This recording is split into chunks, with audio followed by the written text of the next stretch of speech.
خواجہ ہندوستان کا سلطان ہے، اس کے بعد کوئی سلطان کو نہیں مانتے ہم۔ محترم ناظرین، آئیے خواجہ غریب نواز رحمۃ اللہ علیہ کے بارے میں مکمل واقعہ سماعت فرماتے ہیں جو ان کے آستانے کو توڑنے کی سازش چل رہی ہے۔ ناظرین، چینل پہ نئے ہیں تو چینل کو سبسکرائب کریں، شیئر کریں، کامنٹ کریں۔ اللہ تعالیٰ نے ہندوستان میں لوگوں کی روحانی تربیت اور اسلام کی تبلیغ و اشاعت اور تحفظ و احکام کے لیے طریقت کے جس خاندان کو منتخب فرمایا وہ سلسلہ چشت ہے۔ اس سلسلہ کے نامور بزرگ ہستی خواجہ غریب نواز حضرت معین الدین چشتی رحمۃ اللہ علیہ کو ہندوستان میں اسلامی حکومت کی بنیاد سے پہلے ہی اس بات کا غیبی طور پر اشارہ مل چکا تھا اور سرزمین ہند کو اپنی تبلیغ و اشاعتی سرگرمیوں کا مرکز بنائے۔ ناظرین، چشت جس کی جانب اس سلسلہ کو منسوب کیا جاتا ہے وہ خراسان میں ہرات کے قریب ایک مشہور شہر ہے جہاں اللہ تعالیٰ کے کچھ نیک بندوں نے انسانوں کی روحانی تربیت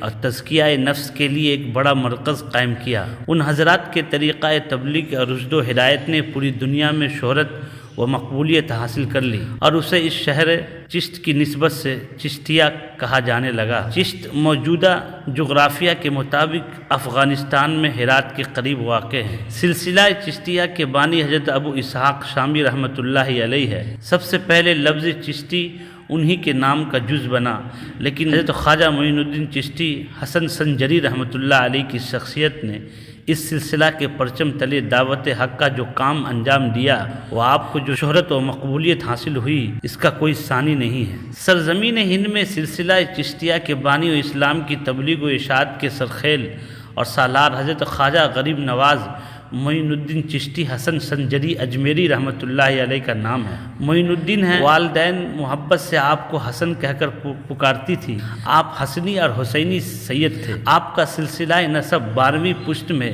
حضرت علی مرتضیٰ سے جا کر ملتا ہے۔ حضرت خواجہ معین الدین چشتی اجمیری رحمۃ اللہ علیہ کی ولادت باسعادت 537 ہجری بمطابق 1142 عیسوی کو سیستان میں پیدا ہوئے۔ سجستان جسے سیستان بھی کہا جاتا ہے قصبہ سنجری میں ہوئی، اسی لیے حضرت خواجہ معین الدین چشتی اجمیری رحمۃ اللہ علیہ کو حضرت خواجہ معین الدین چشتی اجمیری سنجری بھی کہا جاتا ہے۔ آپ کی ولادت پوری دنیا کے لیے باعث رحمت سعادت بنی۔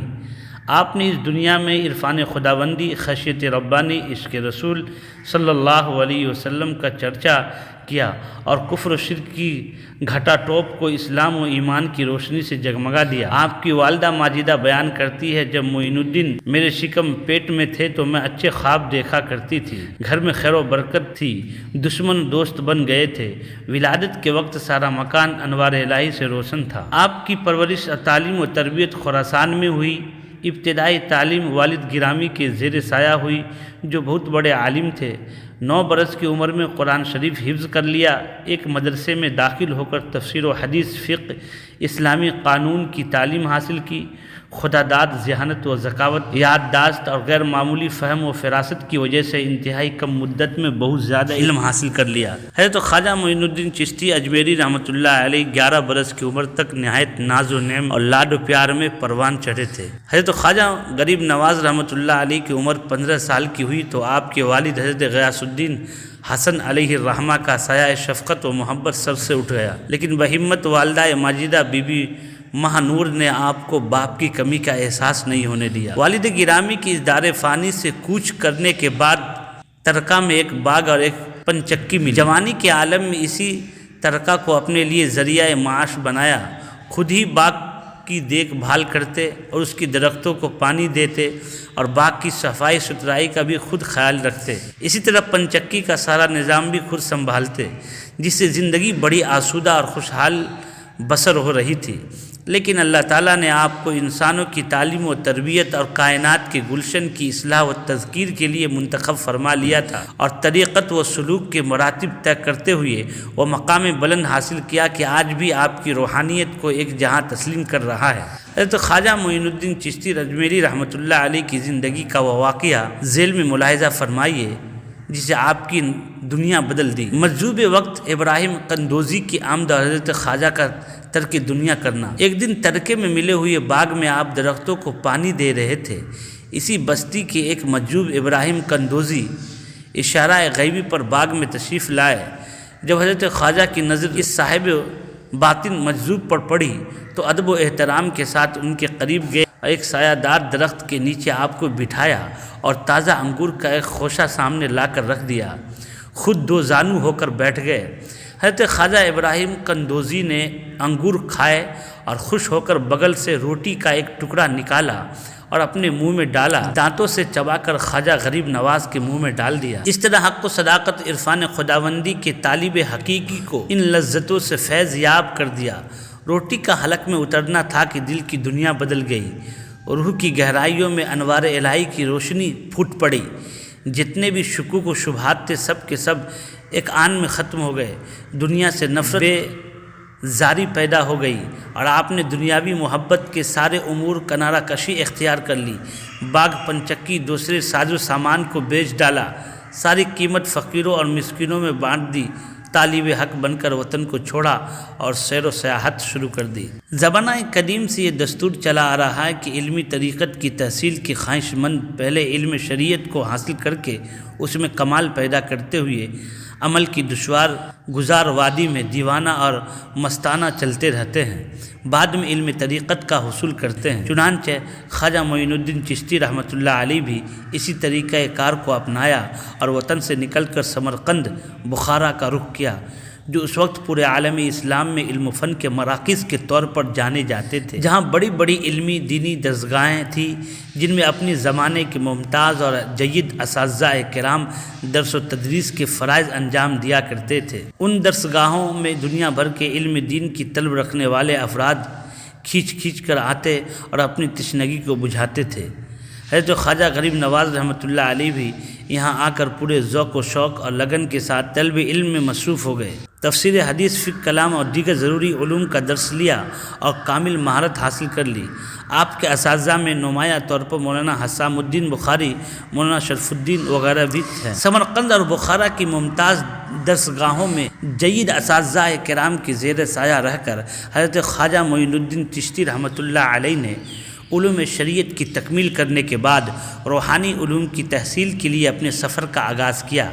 اس زمانے میں علم طریقت کے مراکز کے طور پر پوری دنیا اسلام میں عراق و حجاز مقدس مشہور و معروف تھے، جہاں صالحین اور صوفیاء کاملین کی ایک کثیر تعداد بعد وحدت اور روحانیت و معرفت کی پیاسوں کی سیرابی کا کام کر رہی تھی۔ حضرت خواجہ غریب نواز رحمۃ اللہ علیہ کائنات ارضی میں اللہ تعالیٰ کی بنائی ہوئی مختلف اشیاء کا مشاہدہ و تفکر، اللہ تعالیٰ کے نیک بندوں، اولیاء، علماء، صلحاء، صوفیاء کی زیارت کرتے ہوئے بغداد، مکہ، مدینہ کی سیر و سیاحت اور زیارت کی سعادتیں حاصل کی۔ پھر پیر کامل کی تلاش و جستجو میں مشرق کی سمت کا رخ کیا اور علاقہ نیشاپور کے قصبہ ہارون پہنچے، جہاں ہادی طریقت حضرت خواجہ عثمان ہارونی رحمۃ اللہ علیہ کی خانقاہ میں روحانی و عرفانی مجلسیں آراستہ ہوتی تھی۔ خانقاہ عثمانی میں پہنچ کر حضرت خواجہ غریب نواز رحمۃ اللہ علیہ کو منزل مقصود حاصل ہو گئی اور آپ مرشد کامل حضرت خواجہ ہارونی رحمۃ اللہ علیہ کے حلقہ ارادت میں شامل ہو گئے، ان کے مبارک ہاتھوں پر بیعت کی۔ حضرت خواجہ رحمۃ اللہ علیہ نے اپنی بیعت کے واقعہ کو اس طرح بیان کیا ہے: ایسی صحبت میں جس میں بڑے بڑے معظم و محترم مشائخ کبار جمع تھے، ادب سے حاضر ہوا اور روئے نیاز زمین پر رکھ دیا۔ حضرت مرشد نے فرمایا کہ 2 رکعت نماز ادا کر میں نے فوراً تکمیل کی، قبلہ رو بیٹھا، میں ادب سے قبلہ کی طرف منہ کر کے بیٹھ گیا۔ پھر ارشاد ہوا سورہ بقرہ پڑھ، میں نے خلوص و عقیدت سے پوری سورت پڑھی، تب فرمایا 60 بار کلمہ سبحان اللہ کہو، میں نے اس کی بھی تعمیل کی۔ ان مدارج کے بعد حضرت مرشد قبلہ خود کھڑے ہوئے اور میرا ہاتھ اپنے دست مبارک میں لیا، آسمان کی طرف نظر اٹھا کر دیکھا اور فرمایا کہ میں نے تجھے خدا تک پہنچا دیا۔ ان جملہ امور کے بعد حضرت مرشد قبلہ ایک خاص وضع کی ترکی ٹوپی جو کلائے 4 ترک کہلاتی ہے میرے سر پر رکھی، اپنی خاص کملی مجھے اوڑھائی، فرمایا بیٹھ، میں فوراً بیٹھ گیا۔ اب ارشاد ہوا 1000 بار سورہ اخلاص پڑھ، میں اس کو بھی ختم کر چکا۔ تو فرمایا ہمارے مشائخ کے طبقات میں بس یہی ایک شب و روز کا مجاہدہ ہے، لہٰذا جا اور کامل ایک شب و روز کا مجاہدہ کر۔ اس حکم کے بموجب میں نے پورا دن اور رات عبادت الہی اور نماز و طاعت میں بسر کی۔ دوسرے دن حاضر ہو کے روئے نیاز زمین پر رکھا تو ارشاد ہوا بیٹھ جا، میں بیٹھ گیا۔ پھر ارشاد ہوا اوپر دیکھ، میں نے آسمان کی طرف نظر اٹھائی تو دریافت فرمایا کہاں تک دیکھا؟ یا عرش معلی تک۔ تب ارشاد ہوا نیچے دیکھ، میں نے آنکھیں زمین کی طرف پھیری تو میں وہی سوال کیا کہاں تک دیکھا؟ عرض کیا کہ تحت الثری تک۔ حکم ہوا پھر 1000 بار سورہ اخلاص پڑھا، اور جب اس حکم کی بھی تعمیل ہو چکی تو ارشاد ہوا آسمان کی طرف دیکھ اور بتا کہاں تک دیکھا؟ میں نے دیکھ کر عرض کیا کہ حجاب عظمت تک۔ اب فرمایا کہ آنکھیں بند کر، میں نے بند کر لی۔ ارشاد فرمایا اب کھول دے، میں نے کھول دی۔ تب حضرت اپنی دونوں انگلیاں میرے نظروں کے سامنے کی اور پوچھا کیا دیکھتے ہیں؟ عرض کیا 18,000 علم دیکھ رہا ہوں۔ جب میری زبان سے کلمہ سنا تو ارشاد فرمایا بس تیرا کام پورا ہو گیا۔ پھر ایک اینٹ کی طرف دیکھ کر فرمایا اسے اٹھا۔ میں نے اٹھایا تو اس کے نیچے کچھ دینار نکلے۔ فرمایا انہیں لے جا کر درویشوں میں خیرات کر۔ چنانچہ میں نے ایسا ہی کیا۔ تو ناظرین، حضرت خواجہ معین الدین چشتی کو آپ کے پیر و مرشد نے ولایت اور روحانیت کے تمام علوم و فنون سے آراستہ کر کے مرتبہ قطبیت پر فائز کر دیا، تو بارگاہ رسالت مآب صلی اللہ علیہ وسلم سے بھی حج کے بعد حضرت خواجہ کی قبولیت کی سند مل گئی۔ اس واقعہ کے بعد پیر و مرشد نے فرمایا اب کام مکمل ہو گیا۔ چنانچہ اس کے بعد بغداد میں 582 اور 1186 کو حضرت خواجہ ہارون عثمانی رحمۃ اللہ علیہ نے آپ کو اپنا نائب اور جانشین بنا دیا۔ اس ضمن میں خود مرشد کامل نے یوں اظہار فرمایا معین الدین محبوب خدا ہے، مجھے اس کی خلافت پر ناز ہے۔ حضرت خواجہ غریب نواز رحمۃ اللہ علیہ کو پیر و مرشد نے اپنی خلافت و اجازت سے نواز کر رخصت کیا۔ آپ مرشد کامل سے فیض حاصل کر کے اللہ جل شانہ کی کائنات کا مشاہدہ اور اہل اللہ کی زیارت و ملاقات کی غرض سے سیر و سیاحت کا آغاز کیا۔ سفر کے دوران آپ نے اپنے پیر و مرشد کی ہدایت پر مکمل طور پر عمل کیا، کیونکہ خواجہ نے اپنی یہ سیاحت علوم باطنی اور ظاہری کی تحصیل کی غرض سے اختیار کی، اس لیے وہ وہیں جاتے جہاں علماء اور صلحاء اور صوفیاء و مشائخ رہتے۔ سنجان میں آپ نے حضرت شیخ نجم الدین کبری رحمۃ اللہ علیہ، جیلان میں بڑے پیر حضرت عبد القادر جیلانی بغدادی رحمۃ اللہ علیہ اور شیخ ضیاء الدین کی زیارت کی، ان سے معرفت و ولایت کے علوم و فنون حاصل کیے۔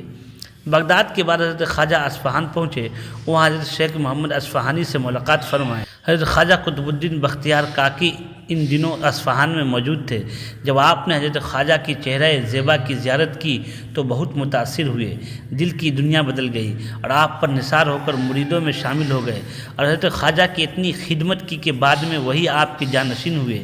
اصفہان سے خواجہ 583 اور 1187 میں مکہ مکرمہ پہنچے اور زیارت و طواف خانہ کعبہ سے سرفراز ہوئے۔ ایک روز حرم شریف کے اندر ذکر الہی میں مصروف تھے کہ غیب سے آپ نے ایک آواز سنی، اے معین الدین، ہم تجھ سے خوش ہیں، تجھے بخش دیا، جو کچھ چاہے مانگ تاکہ عطا کروں۔ حضرت خواجہ نے جب یہ ندا سنی تو بے حد خوش ہوئے اور بارگاہ الہی میں سجدہ شکر بجا لایا اور عاجزی سے عرض کیا کہ خواجہ خداوند معین الدین کے مریدوں کو بخش دے۔ آواز آئی کہ اے معین الدین، تو ہماری ملک ہے، جو تیرے مرید اور تیرے سلسلے میں مرید ہوں گے انہیں بخش دوں گا۔ حضرت خواجہ معین الدین چشتی رحمۃ اللہ علیہ نے مزید کچھ دن بعد مکہ میں قیام اور حج کے بعد مدینہ منورہ کے لیے روانہ ہوئے۔ مدینہ منورہ میں حضرت خواجہ حضور اکرم صلی اللہ علیہ وسلم کی مزار پاک کی زیارت سے مشرف ہوئے۔ یہاں آپ اپنے روز و شب عبادت اور ریاضت ذکر الہی درود و سلام میں بسر کرتے۔ ایک دن بارگاہ رسالت مآب صلی اللہ علیہ وسلم سے آپ کو ہندوستان کی ولایت اور قطبیت کی بشارت اس طرح حاصل ہوئی، اے معین الدین، تو میرے دین کا معین ہے، میں نے تجھے ہندوستان کی ولایت عطا کی ہے، وہاں کفر کی ظلمت پھیلی ہوئی ہے، تو اجمیر جا، تیرا وجود سے کفر کا اندھیرا دور ہوگا اور اسلام کا نور پھیلے گا۔ جب حضرت خواجہ نے یہ ایمان افروز بشارت سنی تو آپ وجد و سرور طاری ہو گیا، آپ خوشی و مسرت کی کوئی انتہا نہ رہی۔ حضور رحمت عالم صلی اللہ علیہ وسلم سے آپ نے جب مقبولیت اور ہندوستان کی خوشخبری حاصل کر لی تو تھوڑا حیران ہوئے کہ اجمیر کہاں ہے۔ یہی سوچتے کہ آپ کو نیند آ گئی، خواب میں کیا دیکھتے ہیں کہ سرکار مدینہ تشریف لائے ہوئے ہیں۔ پیارے نبی صلی اللہ علیہ وسلم آپ کو خواب کی حالت میں ایک ہی نظر میں مشرق سے مغرب تک سارے عالم کو دکھایا۔ دنیا کے تمام شہر اور قصبے آپ کی نظروں میں تھے، یہاں تک کہ آپ نے اجمیر کا قلعہ اور پہاڑیاں بھی دیکھ لی۔ حضور انور صلی اللہ علیہ وسلم نے حضرت خواجہ کو ایک انار عطا کر کے ارشاد فرمایا کہ ہم تجھ کو خدا کے سپرد کرتے ہیں۔ حضرت خواجہ معین الدین چشتی رحمۃ اللہ علیہ کس سن میں اجمیر تشریف لائے، اس سلسلے میں آپ کی تذکرہ نگاروں کے درمیان اختلافات پایا جاتا ہے۔ ویسے تو زیادہ تر اس بات پر متفق ہے کہ آپ نے 587 اور 1191 کو اجمیر شریف پہنچے، جہاں پہلے ہی دن آپ نے اپنے مؤثر تبلیغ، حسن اخلاق، اعلیٰ سیرت و کردار اور باطل شکن کرامتوں سے لوگوں کو اپنی طرف متوجہ کر لیا۔ اہل اجمیر نے جب اس بھوڑیا نشین فقیر کی روحانی عظمتوں کا اپنی آنکھوں سے مشاہدہ کیا تو جوک در جوک مسلمان ہونے لگے۔ اسی طرح رفتہ رفتہ اجمیر، جو کبھی کفر و شرک اور بت پرستی کا مرکز تھا، اسلام و ایمان کا گہوارہ بن گیا۔ عطائے رسول خواجہ معین الدین چشتی اجمیری نے تبلیغ اسلام اور دعوت حق کے لیے ہندوستان کی سرزمین میں تقریباً 45 سال گزارے۔ آپ کی کوششوں سے ہندوستان میں جہاں کفر و شرک، بت پرستی میں مصروف لوگ مسلمان ہوتے گئے، وہیں ایک مستحکم مضبوط اسلامی حکومت کی بنیاد بھی پڑ گئی۔ تاریخ کی کتابوں میں آتا ہے خواجہ کی روحانی کوششوں سے تقریباً 90 لاکھ لوگوں نے کلمہ پڑھ کر اسلام قبول کیا، جو کہ ایک طرح کا ناقابل فراموش کارنامہ ہے۔ آخر عمر میں حضرت خواجہ کو محبوب حقیقی جلشانہ سے ملاقات کا شوق و ذوق ہے بے حد زیادہ ہو گیا، اور آپ یاد الہی اور ذکر و فکر الہی میں اپنی زیادہ تر اوقات بسر کرنے لگے۔ آخری ایام میں ایک مجلس میں جبکہ اہل اللہ کا مجمع تھا، آپ نے ارشاد فرمایا، اللہ والے سورج کی طرح ہیں، ان کا نور تمام کائنات پر نظر رکھتا ہے، اور ان کی ضیاء پاشیوں سے ہستی کا ذرہ ذرہ جگمگا رہا ہے۔ اس سرزمین پہ مجھے جو پہنچایا گیا ہے، اس کا سبب یہی ہے کہ یہی میری قبر بنے گی، چند روز اور باقی ہے، پھر سفر درپیش ہے۔ عطائے رسول سلطان الہند حضرت خواجہ معین الدین چشتی رحمۃ اللہ علیہ نے جس روز اس دار فانی سے دار بقا کی طرف سفر اختیار فرمایا، 6 رجب المرجب 633 ہجری بمطابق 16 مارچ 1236 بروز پیر کی رات تھی۔ عشاء کی نماز کے بعد آپ اپنے حجرہ میں تشریف لے گئے اور خادموں کو ہدایت فرمائی کہ کوئی یہاں نہ آئے۔ جو خادم دروازہ پر موجود تھے ساری رات وجد کے عالم میں پیر پٹکنے کی آواز سنتے رہے۔ رات کے آخری پہر میں یہ آواز آنا بند ہو گئی۔ صبح صادق کے وقت جب نماز فجر کے لیے دستک دی گئی تو دروازہ نہ کھلا، چہ جائے کہ خادموں نے دروازہ کھولا تو دیکھا حضرت خواجہ معین الدین چشتی اپنے مالک حقیقی کے وصال کی لذت سے ہمکنار ہو چکے ہیں، اور آپ کی پیشانی پر یہ غیبی عبارت لکھی ہوئی ہے، ھذا حبیب اللہ مات فی حب اللہ۔ آپ کے صاحبزادے حضرت خواجہ فخر الدین چشتی اجمیری نے نماز جنازہ پڑھائی، اور آپ کا جسم مبارک اسی حجرے میں دفن کیا گیا جہاں آپ کا قیام گاہ